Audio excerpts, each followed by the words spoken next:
Good to have you back with us here on Ed Schultz News and Commentary. If Donald Trump was polling like Chris Christie, nobody would pay attention to him because what he says is so absurd.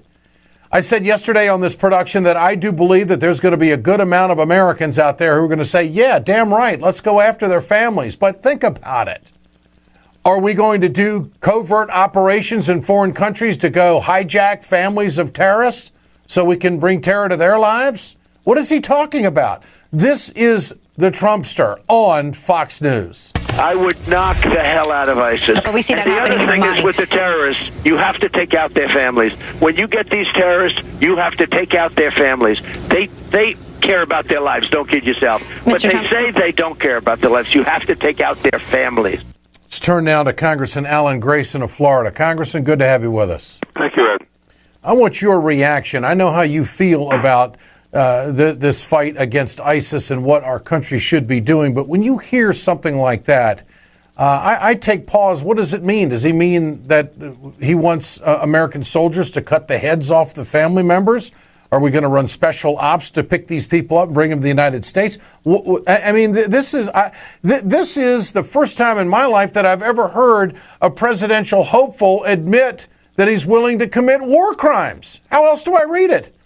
Oh, that's a war crime. That's exactly right. It doesn't matter what the methodology is. It doesn't matter whether he sends special ops or decides to nuke some poor corner of the earth because some terrorist happens to come from there. Whatever the methodology may be, the fact is that it's a war crime. It's a violation of the Geneva Convention and a violation of the laws of war.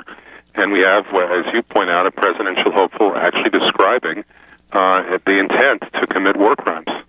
He is not only a presidential hopeful, he is the leading candidate right now for the Republican Party, polling in double digits ahead of everybody else. Yeah, and more generally what this is referred to under the laws of war is it's called collective punishment. This idea that you punish a group for the acts of an individual in the group.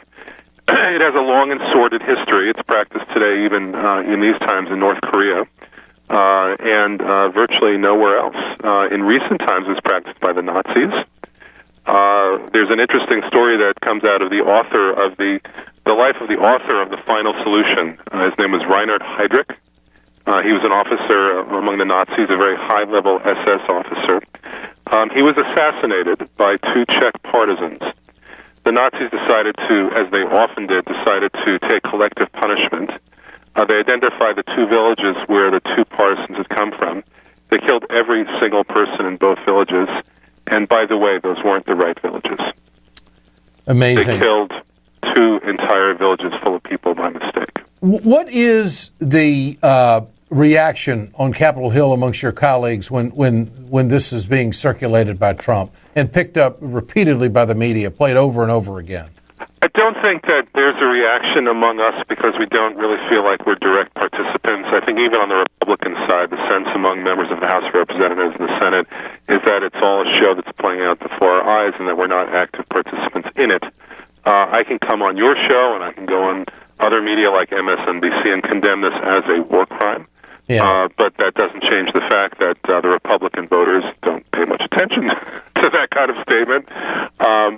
By critics, they, as you point out, they cheer on that kind of irrational and deeply evil remark by one of their leading candidates. And it's happened more than once. I said not too long ago that for people here on Capitol Hill and around the country, it's like a reality show. The show's not called The Biggest Loser. It's called The Biggest Bigot. And the biggest bigot becomes the Republican nominee for president. Congressman Alan Grayson with us here. And finally, Trump says that we are we're fighting a very politically correct war. Your response to that? It's politically correct in the sense that we haven't committed any war crimes on a regular basis the way that he's described. We haven't adopted the policy of the slaughter of the innocent, something that's been condemned by civilized societies now for 3,000 years. So in that sense, I guess it's politically correct. I'm not sure I feel very guilty about that. There has been a distinction between belligerents and non-belligerents, combatants and non-combatants that goes back to biblical times. You know, when the two sides went into war, in biblical times, they didn't just go off and kill everybody who happened to be on the other side whenever they had the chance. It's hardwired into us to understand that there are belligerents and non-belligerents. The reason why ISIS is considered to be so evil, the reason why Al-Qaeda is considered to be so evil is because they don't make that distinction. And now he wants us to join them.